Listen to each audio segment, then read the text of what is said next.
भगवान वेदव्यास। महर्षि कृष्णद्वैपायन वेदव्यास महाभारत ग्रंथ के रचयिता थे। कृष्णद्वैपायन वेदव्यास महर्षि पराशर और सत्यवती के पुत्र थे। महाभारत ग्रंथ का लेखन भगवान गणेश ने महर्षि वेदव्यास से सुन सुनकर किया था।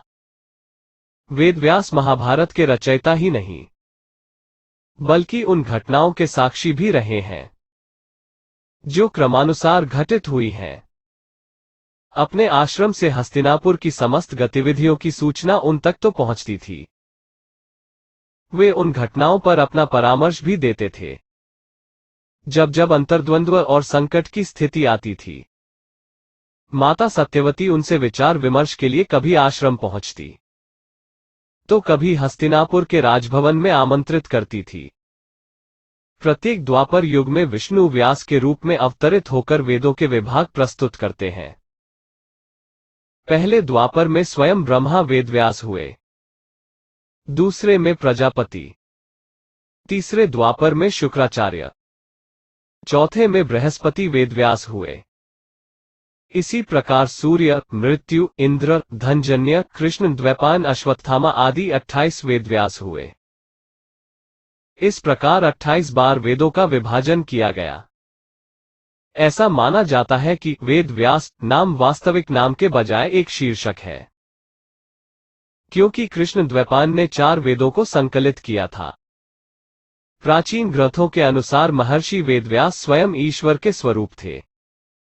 निम्नोक्त श्लोकों से इसकी पुष्टि होती है। येन त्वया भारतैल पूर्ण प्रज्वालितो ज्ञानमय प्रदीप, अर्थात जिन्होंने महाभारत रूपी ज्ञान के दीप को प्रज्वलित किया, ऐसे विशाल बुद्धि वाले महर्षि वेदव्यास को मेरा नमस्कार है। व्यासाय विष्णु रूपाय व्यासरूपाय विष्णुवे नमो वे ब्रह्मनिधिये वासिष्ठाय नमो नमः, अर्थात व्यास विष्णु के रूप है तथा विष्णु ही व्यास है। ऐसे वशिष्ठ मुनि के वंशज का मैं नमन करता हूं। वशिष्ठ के पुत्र थे शक्ति, शक्ति के पुत्र पराशर और पराशर के पुत्र व्यास। वेदव्यास के जन्म की कथा। पौराणिक कथाओं के अनुसार प्राचीन काल में सुधन्वा नाम के एक राजा थे। वे एक दिन आखे के लिए वन गए। उनके जाने के बाद ही उनकी पत्नी रजस्वला हो गई। उसने इस समाचार को अपनी शिकारी पक्षी के माध्यम से राजा के पास भिजवाया। समाचार पाकर महाराज सुधन्वा ने एक दोने में अपना वीर्य निकालकर पक्षी को दे दिया। पक्षी उस दोने को राजा की पत्नी के पास पहुंचाने आकाश में उड़ चला। मार्ग में उस शिकारी पक्षी को एक दूसरी शिकारी पक्षी मिल गया। दोनों पक्षियों में युद्ध होने लगा। युद्ध के दौरान वह दोना पक्षी के पंजे से छूटकर यमुना में जा गिरा। यमुना में ब्रह्मा के शाप से मछली बनी एक अप्सरा रहती थी। मछली रूपी अप्सरा दोने में बहते हुए वीर्य को निगल गई तथा उसके प्रभाव से वह गर्भवती हो गई। गर्भ पूर्ण होने पर एक निषाद ने उस मछली को अपने जाल में फंसा लिया। निषाद ने जब मछली को चीरा तो उसके पेट से एक बालक तथा एक बालिका निकली। निषाद उन शिशुओं को लेकर महाराज सुधन्वा के पास गया। महाराज सुधन्वा के पुत्र न होने के कारण उन्होंने बालक को अपने पास रख लिया, जिसका नाम मत्स्यराज हुआ। बालिका निषाद के पास ही रह गई और उसका नाम मत्स्यगंधा रखा गया, क्योंकि उसके अंगों से मछली की गंध निकलती थी। उस कन्या को सत्यवती के नाम से भी जाना जाता है। बड़ी होने पर वह नाव खेने का कार्य करने लगी। एक बार पराशर मुनि को उसकी नाव पर बैठकर यमुना पार करना पड़ा। पराशर मुनि सत्यवती रूप सौंदर्य पर आसक्त हो गए और बोले, देवी, मैं तुम्हारे साथ सहवास करना चाहता हूं। सत्यवती ने कहा, मुनिव, आप ब्रह्मज्ञानी हैं और मैं निषाद कन्या, हमारा सहवास संभव नहीं है। तब पराशर मुनि बोले, बालिके, तुम चिंता मत करो, प्रसूति होने पर भी तुम कुमारी ही रहोगी। इतना कहकर उन्होंने अपने योगबल से चारों ओर घने कोहरे का जाल रच दिया और सत्यवती के साथ भोग किया। तत्पश्चात उसे आशीर्वाद देते हुए कहा, तुम्हारे शरीर से जो मछली की गंध निकलती है वह सुगंध में परिवर्तित हो जाएगी। समय आने पर सत्यवती गर्भ से वेदांगों में पारंगत एक पुत्र हुआ। जन्म होते ही वह बालक बड़ा हो गया और अपनी माता से बोला, माता, तू जब कभी भी विपत्ति में मुझे स्मरण करेगी मैं उपस्थित हो जाऊंगा। इतना कहकर वे तपस्या करने के लिए द्वैपायन द्वीप चले गए। द्वैपायन द्वीप में तपस्या करने तथा उनके शरीर का रंग काला होने के कारण उन्हें कृष्ण द्वैपायन कहा जाने लगा। आगे चलकर वेदों का विभाजन करने के कारण वे वेदव्यास के नाम से विख्यात हुए। हिंदू धर्म शास्त्रों के अनुसार महर्षि व्यास त्रिकालज्ञ थे तथा उन्होंने दिव्य दृष्टि से देखकर जान लिया कि कलियुग में धर्म क्षीण हो जाएगा। धर्म के क्षीण होने के कारण मनुष्य नास्तिक, कर्तव्यहीन और अल्पायु हो जाएगा। एक विशाल वेद का सांगोपांग अध्ययन उनके सामर्थ्य से बाहर हो जाएगा। इसीलिए महर्षि व्यास ने वेद का 4 भागों में विभाजन कर दिया, जिससे कि कम बुद्धि एवं कम स्मरण शक्ति रखने वाले भी वेदों का अध्ययन कर सके। व्यास जी ने उनका नाम रखा ऋग्वेद, यजुर्वेद, सामवेद और अथर्ववेद।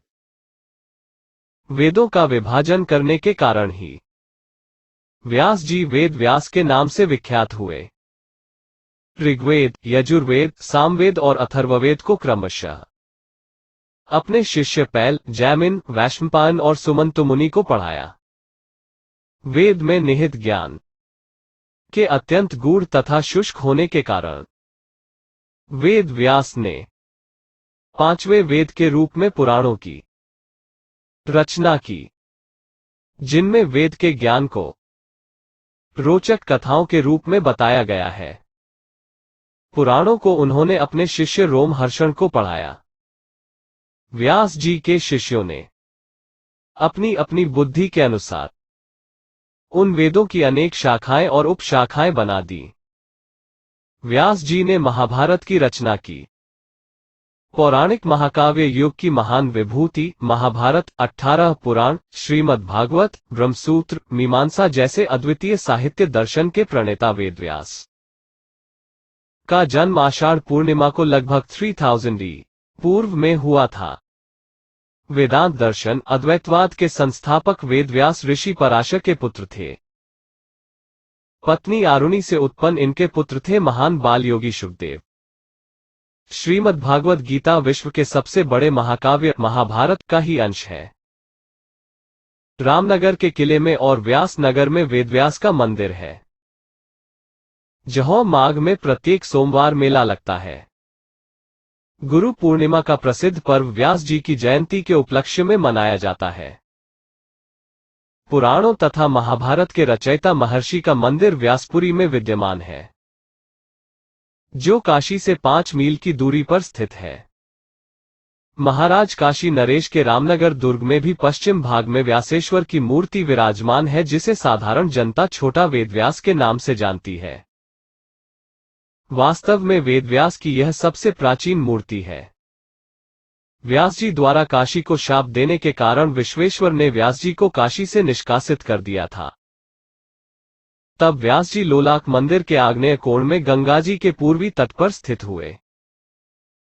इस घटना का उल्लेख काशी खंड में इस प्रकार है। लोलाकाद मैग्नेदिक भागे स्वर्घुनि पूर्वरोधसी स्थितो यद्यापि पश्चेत काशी प्रासाद राजिकाम। व्यास जी ने पुराणों तथा महाभारत की रचना करने के पश्चात ब्रह्मसूत्रों की रचना भी यहाँ की थी।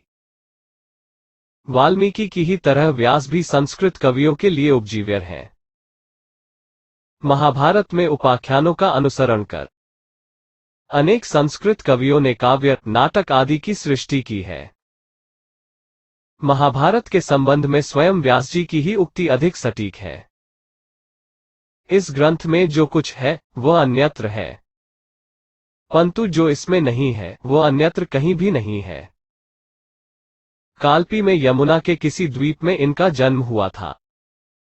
व्यास जी कृष्ण द्वैपायन कहलाए क्योंकि उनका रंग श्याम था। वे पैदा होते ही मां की आज्ञा से तपस्या करने चले गए थे और कह गए थे कि जब भी तुम स्मरण करोगी मैं आ जाऊंगा। वे धृतराष्ट्र, पांडु तथा विदुर के जन्मदाता ही नहीं, अपितु विपत्ति के समय वे छाया की तरह पांडवों का साथ भी देते थे। उन्होंने 3 वर्षों के अथक परिश्रम से महाभारत ग्रंथ की रचना की थी। त्रिभिवशे सदोथाय कृष्णद्वैपायनो मुनि महाभारतमाख्यान कृत्वादि मुदत्मम। जब इन्होंने धर्म का ह्रास होते देखा तो इन्होंने वेद का व्यास अर्थात विभाग कर दिया और वेदव्यास कहलाए। वेदों का विभाग कर उन्होंने अपने शिष्य सुमंतु, जैमिनी, पैल और वैशंपायन तथा पुत्र शुकदेव को उनका अध्ययन कराया तथा महाभारत का उपदेश दिया। आपकी इस अलौकिक प्रतिभा के कारण आपको भगवान का अवतार माना जाता है। संस्कृत साहित्य में वाल्मीकि के बाद व्यास ही सर्वश्रेष्ठ कवि हुए हैं।